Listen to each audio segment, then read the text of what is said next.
Glória a Deus. Mais um dia na presença do Senhor, amém? O tema da palavra de hoje é: se você crer, verá a glória de Deus. Amém? Basta crer para ver a glória de Deus. Vamos ler Mateus 12, de 1 a 14.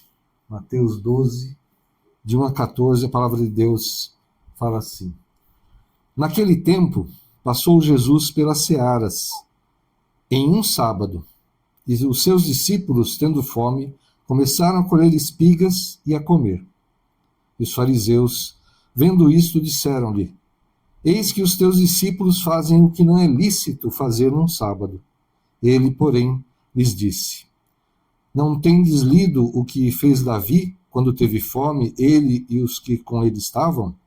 Como entrou na casa de Deus e comeu os pães da propiciação, que não lhe era lícito comer, nem aos que com ele estavam, mas só aos sacerdotes?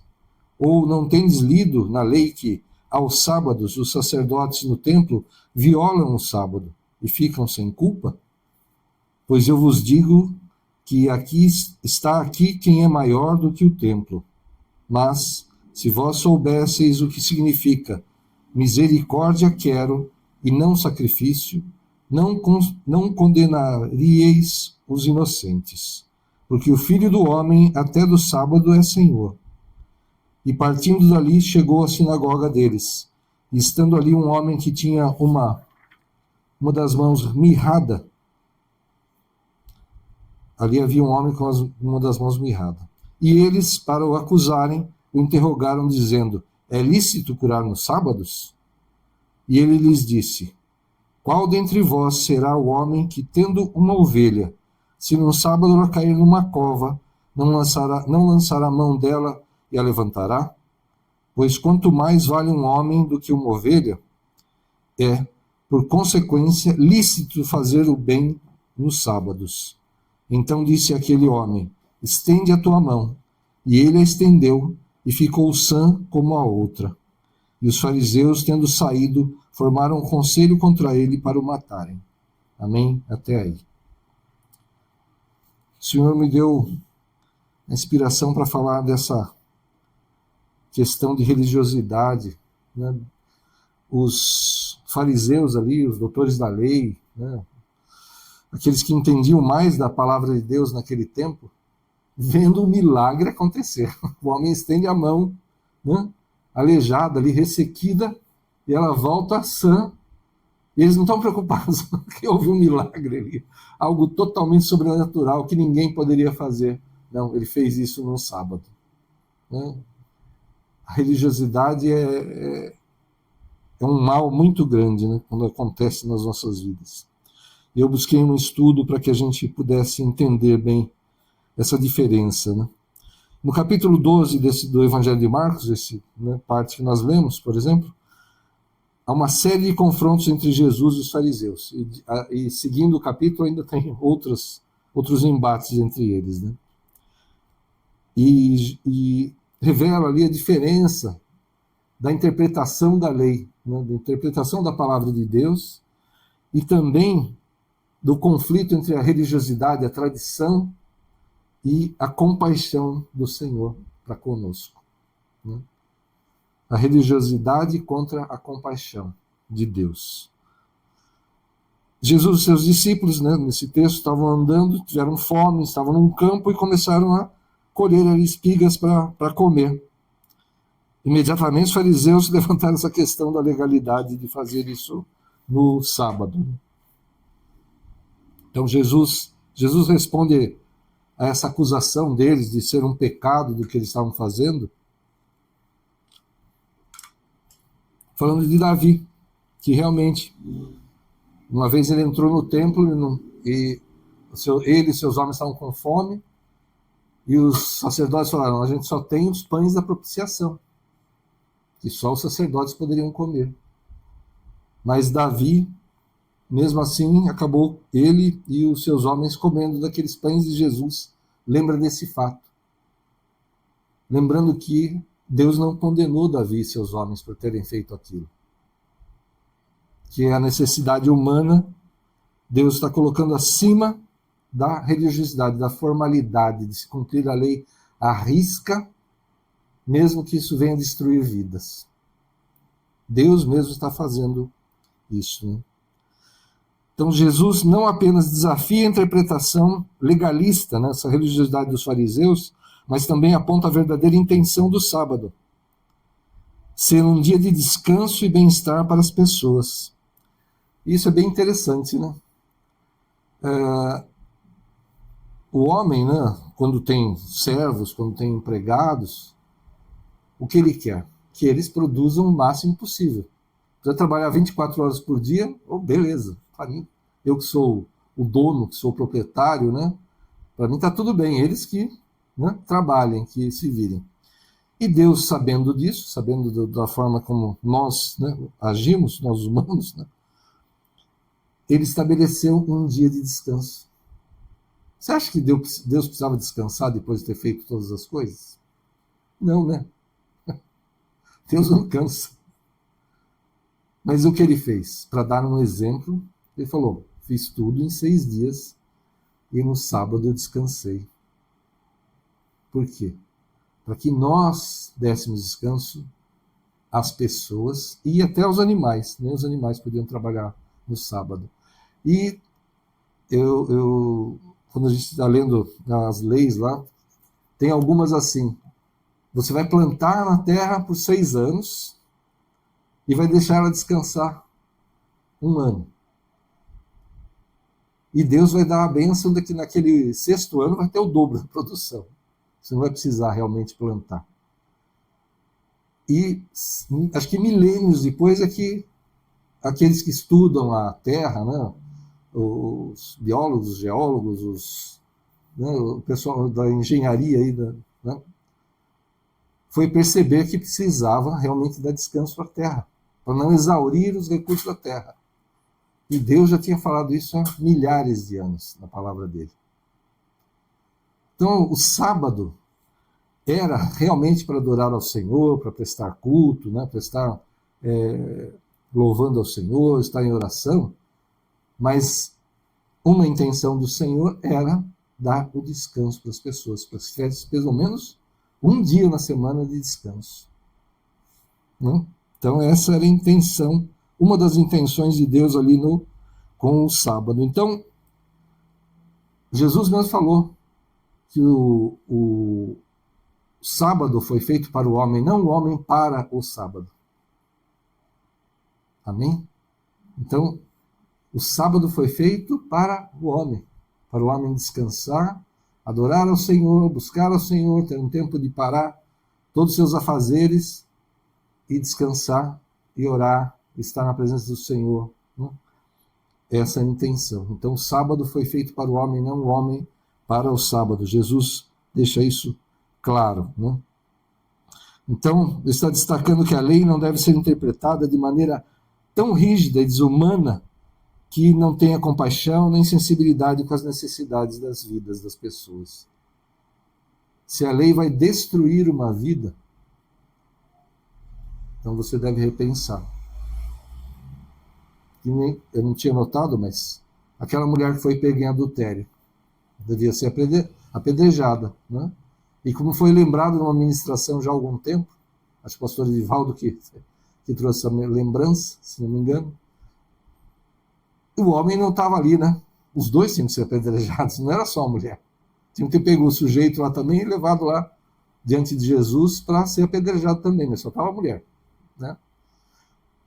E Jesus fala, não, realmente, ela tem que ser apedrejada, mas atire a primeira pedra aquele que nunca cometeu pecado. E ninguém podia tirar a pedra, porque todos pecam, né? Então todos dali teriam que ser apedrejados, não só ela. Aí Jesus está lá escrevendo na areia, né? E quando ele levanta a cabeça, cadê os teus acusadores? Pergunta para a mulher. Não ficou nenhum, nem eu te acuso, vai e não peques mais. Ele não pegou uma pedra, ele poderia pegar um monte de pedra e tacar nela, porque ele nunca pecou. Mas ele teve compaixão. Ele perdoou e orientou para que não pecasse mais. Amém? Então, e logo em seguida, Jesus entra na sinagoga e encontra esse homem com a mão mirrada. E os fariseus ali, né, só olhando atentamente para Jesus, esperando ele fazer alguma coisa, e até incitam, é lícito curar no sábado, né? Querem desafiar Jesus, né? E Jesus faz o quê? No mesmo momento, ele vai e cura aquele homem. Ele estende a mão, mirrada, ressequida ali, e volta sã. Volta como a outra. Então ele enfrenta a religiosidade dos fariseus e ainda pergunta, né? Se a tua ovelha cair numa cova no sábado, você vai deixar ela até quando ali, né? Ou você vai retirá-la dessa cova na mesma hora que você a ver cair ali. Ou seja, a hipocrisia pura, né?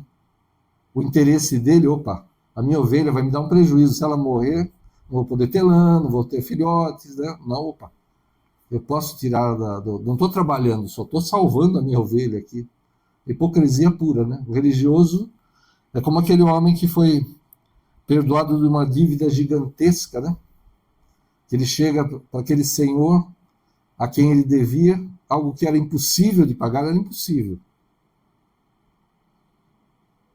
E aquele senhor o perdoa. Então, aqui, quando o erro é dele, da pessoa, ela pede clemência, pede misericórdia, né? Aí ele sai dali e encontra alguém que lhe devia uma quantia pequena.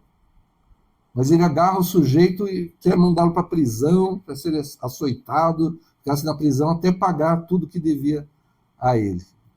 Então, a natureza humana tem muito disso. Quando é para nós, eu errei, mas foi num momento de raiva, de descontrole, eu não pude me controlar, eu não consegui resistir, eu errei, então tem misericórdia de mim. Mas quando vou apontar o dedo para alguém, misericórdia, né? Porque aí eu não tenho misericórdia. Esse que é o problema da religiosidade, né? Para nós, perdão. Para os outros, o rigor da lei, né? Então, nesse episódio, Jesus demonstra sua autoridade sobre a lei do sábado e, ao mesmo tempo, revela sua compaixão e seu desejo de trazer cura e restauração para a vida das pessoas. Ele está revelando que sua missão vai além das formalidades religiosas, está focada na restauração do ser humano, espiritual e fisicamente. Amém? A missão de Jesus não era condenar. Ele não veio ao mundo para condenar o mundo, ele veio para nos salvar. E condenar, ele nem precisava estar aqui. Merecer condenação? Com certeza, todos nós merecemos, porque erramos, pecamos, nos afastamos dos caminhos do Senhor. E se fosse para que Deus exercesse a justiça dele sobre a humanidade da forma que tem que ser exercida, não restaria ninguém. Não. E a gente refletindo sobre esse capítulo, uma das mensagens centrais desse capítulo é a importância de colocarmos compaixão e fé em prática em nossas vidas diárias. Compaixão. Sabe, antes de acusar, antes de ficar buscando o culpado ou então massacrando alguém pelo que ela fez, tentar entender, tentar ensinar, tentar aconselhar, levar essa palavra do Senhor e ter compaixão. Se a pessoa se arrepende, Deus perdoa, porque nós não vamos perdoar, né? Então que a gente tenha essa compaixão e essa fé no Senhor, que a gente ponha em prática isso. Então, assim como Jesus desafiou os fariseus a olharem além das formalidades religiosas e a priorizarem a compaixão sobre a observância rígida da lei, somos chamados a seguir o seu exemplo, como sempre, né? Jesus sempre nos deu exemplo e ele nos ensina para que possamos seguir. Então é fácil nos prendermos a regras e tradições sem realmente demonstrar amor e compaixão uns pelos outros.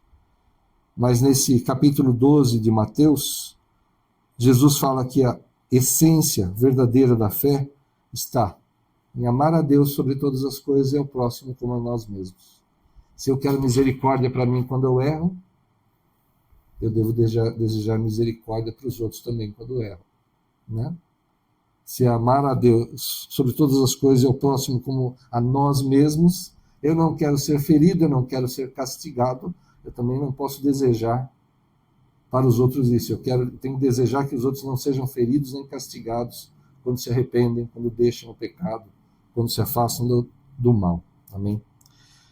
E no mesmo capítulo 12, Jesus adverte sobre o pecado contra o Espírito Santo, fazendo-nos lembrar da importância de mantermos nossos corações abertos e receptivos à obra de Deus em nossas vidas, cultivarmos uma fé genuína e confiarmos na obra do Espírito Santo em nós e a tudo que está ao nosso redor. Amém? A gente não entende os planos de Deus muitas vezes. A gente não entende o que está acontecendo, o porquê está acontecendo, né? Mas nós devemos confiar no Senhor, nos colocar nas mãos do Senhor, buscar nos corrigir principalmente, para que, se há algum mal, se há algum problema que está operando nas nossas vidas, será que não fomos nós mesmos que demos causa a esse problema? Né? Davi mesmo, né, como foi falado aqui, ele não pecou quando comeu daqueles pães no templo, mas ele pecou em muitas situações. E ele se arrependia e Deus o perdoava. Amém? Então, nós temos que estar abertos ao plano de Deus, à vontade de Deus para as nossas vidas. Quando ele fala não, é não. Ou a gente vai buscar novamente ao Senhor, se não é o momento, Senhor, quando? E o Senhor vai te dando instrução, o Senhor vai te dando direção. A gente tem que estar aberto à palavra do Senhor. Algo que é controverso, né, vamos dizer assim, é que as mulheres sejam pastoras, por exemplo. Tem muita gente que fala, não pode ser, de jeito nenhum. Por quê? Porque a mulher tem que ficar em silêncio na igreja, como o apóstolo Paulo falou ali numa das cartas. Só que é engraçado, a hipocrisia, né? A mulher pode ser levita, ela pode louvar o Senhor na igreja. Ué, ela não está quieta, então. Ela pode ser uma diaconisa.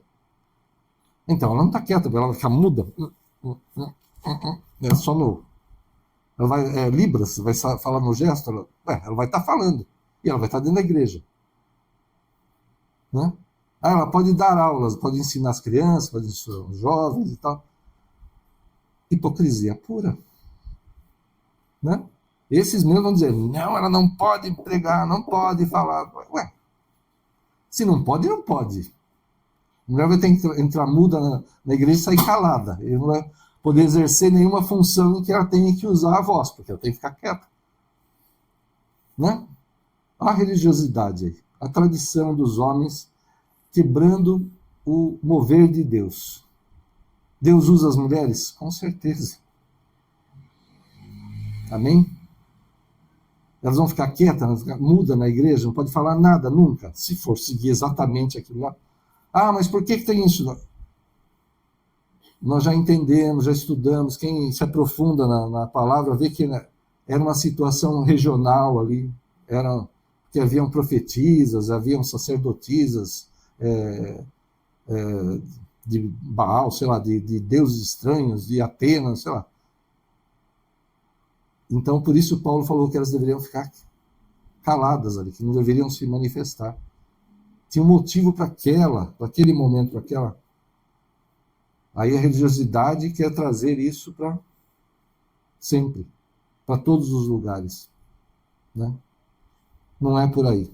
Nós temos que tomar cuidado com isso, não fazer com que o costume, a tradição, a religiosidade humana violem a vontade de Deus, o amor de Deus, a compaixão de Deus. Amém?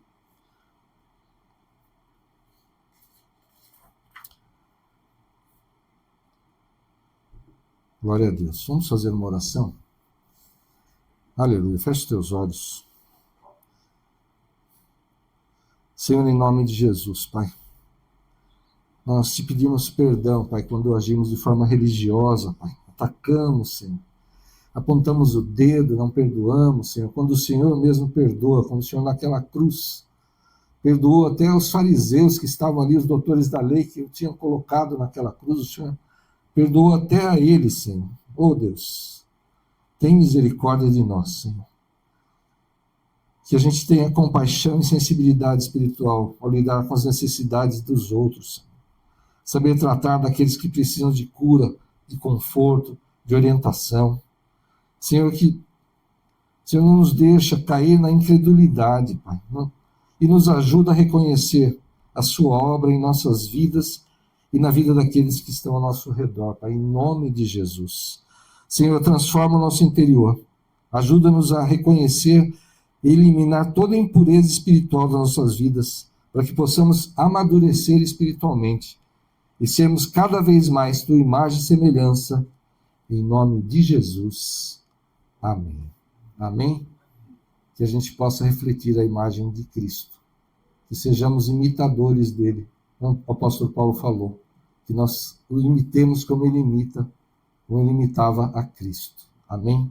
Que a gente não coloque costume, orgulho, ego, religiosidade acima daquilo que é a palavra de Deus, que é o amor de Deus, que é a compaixão de Deus.